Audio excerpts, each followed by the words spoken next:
O Senhor logo vem, meus irmãos. Você está no canal Lendo com Claudinha. Livro Fundamentos do Lar Cristão, página 62. Os que consideram a relação matrimonial como um plano de Deus, protegido por sua santa lei, serão controlados pelos limites da razão. Jesus não impõe o celibato a qualquer classe de pessoas. Ele veio não para destruir a sagrada relação matrimonial, mas para exaltá-la e restaurá-la à sua santidade original. Ele olha com prazer para a relação familiar em que o amor sagrado e altruísta é a força dominante. Não é nenhum pecado em si comer e beber, ou casar-se e dar-se em casamento. Era correto casar no tempo de Noé, e é correto fazer isso agora, desde que o que é correto seja tratado adequadamente e não levado a excesso pecaminoso. Mas nos dias de Noé, as pessoas se casavam sem consultar a Deus ou buscar sua orientação e conselho. O fato de que todas as relações da vida são transitórias deve exercer uma influência modificadora sobre tudo o que fazemos e dizemos. Nos dias de Noé, o que tornou o casamento pecaminoso aos olhos de Deus foi o amor desordenado e excessivo por aquilo que, em si mesmo, era legítimo, quando usado com propriedade. Há muitos que estão perdendo a salvação por se deixar dominar por ideias inadequadas sobre o casamento e a relação matrimonial. A relação matrimonial é santa, mas nessa época degenerada ela encobre todo o tipo de perversão. Tem-se abusado do casamento e ele se tornou um crime que agora constitui um dos sinais dos últimos dias, tal como nos dias anteriores ao dilúvio. Quando a natureza sagrada do casamento e seus deveres e seus elevados propósitos são compreendidos, ainda hoje ele é aprovado pelo céu. O resultado será felicidade para ambas as partes e Deus será glorificado.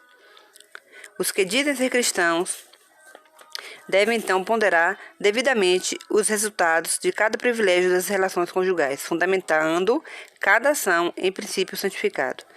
Em muitos casos, os pais têm abusado dos privilégios matrimoniais e, pela transigência, fortalecido seus desejos pervertidos. Grave pecado é cometido quando se leva a excesso aquilo que é permitido. Muitos pais não obtêm o conhecimento que deviam em sua vida conjugal.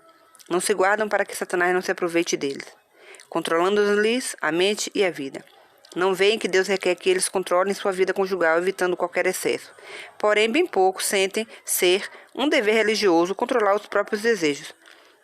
Uniram-se em matrimônio com a pessoa que escolheram e então concluem que o casamento santifica a transigência com os desejos pervertidos.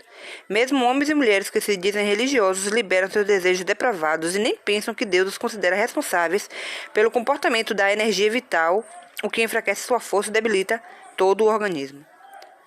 Quem dera eu pudesse fazer todos compreenderem sua obrigação para com Deus quanto a conservar a estrutura mental e física nas melhores condições, a fim de prestar serviço perfeito a seu Criador. Que a esposa cristã se contenha, tanto por palavras como por atos, de despertar os desejos pervertidos do marido. Muitos absolutamente não têm forças para desperdiçar nessa direção. Desde sua juventude tem enfraquecido o cérebro e debilitado sua constituição em virtude da santificação dos desejos depravados. Abnegação e temperança devem ser o objetivo da vida conjugal. Estamos sob solene abnegação diante de Deus no que diz respeito a manter puro o coração e o corpo saudável, a fim de podermos ser um benefício à humanidade, oferecendo a Deus um serviço perfeito. O apóstolo disse estas palavras de advertência: não permitam que o pecado continue dominando os seus corpos mortais, fazendo com que obedeçam aos seus desejos. Romanos 6:12. Ele nos motivou a avançar dizendo que todo aquele que luta, de tudo se abstém. 1 Coríntios 9:25. Incentivou todos os que se dizem cristãos a apresentar o corpo como sacrifício vivo, santo e agradável a Deus. Romanos 12:1.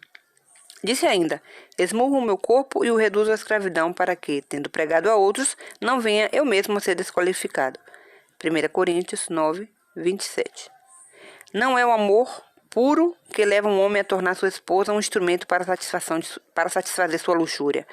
É o desejo pervertido que clama por satisfação. São poucos os homens que manifestam seu amor de maneira indicada pelo apóstolo. Como Cristo amou a igreja e se entregou por ela, não para poluí-la, mas para santificá-la, tendo-a purificado para apresentá-la santa e inculpável. Efésios 5:25-27. Nas relações conjugais, esse é o tipo de amor que Deus reconhece como sagrado. O amor é um princípio puro e santo. Porém, os desejos imorais não admitirão restrição e não serão controlados pela razão. São cegos às consequências. Não se raciocina da causa para o efeito. Bem, por hoje é isso. Amanhã continuarei a leitura deste livro. Que o Senhor Jesus te abençoe e te guarde.